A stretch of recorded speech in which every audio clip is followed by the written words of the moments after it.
ఈ రోజు మనం అలర్జిక్ కంజంక్టివైటిస్ గురించి మాట్లాడుకుందాం. ఇది చాలా కామన్ గా చూస్తున్నాం ఈ మధ్య. అందరూ చిన్న పిల్లలందరూ మోస్ట్ కామన్ గా kids of the age group 5 to 13 years వాళ్ళు ప్రెసెంట్ అవుతున్నారు. ఎలా? Watering, itching, irritation and stringy discharge.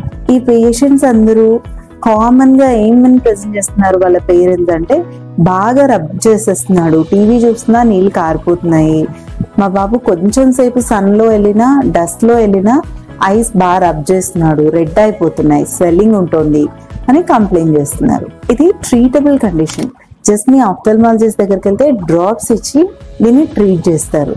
Parents చేయాల్సింది ఏంటి అంటే వాళ్ళకి కొన్ని ప్రివెంట్ చేయాలి. డస్ట్ ఎక్స్పోజర్, అలర్జెన్స్ ఏమున్నాయి, దేనివల్ల ఈ అలర్జిక్ కంజంక్టివైటిస్ వస్తుంది అనేది ఐడెంటిఫై చేసి ఆ ఎక్స్పోజర్ ని మనం మినిమైజ్ చేసుకోవాలి. ఇంకా దాంతో పాటు డాక్టర్ ఇచ్చిన ప్రిస్క్రిప్షన్ ని 2 days వాడంగానే రెడ్నెస్ అండ్ స్వెల్లింగ్ తగ్గిపోయిందని స్టాప్ చేయడము చేయకూడదు.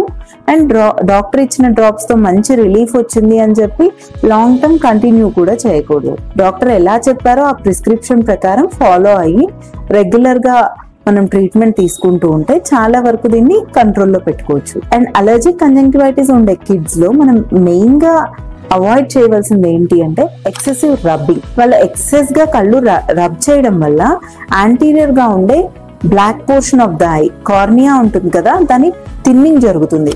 ప్రోగ్రెసివ్ గా ఇలా థిన్ అవడం వల్ల కెరటోకోనస్ అనే కండిషన్ వచ్చే ఛాన్సెస్ ఎక్కువగా ఉంటాయి. So please avoid rubbing.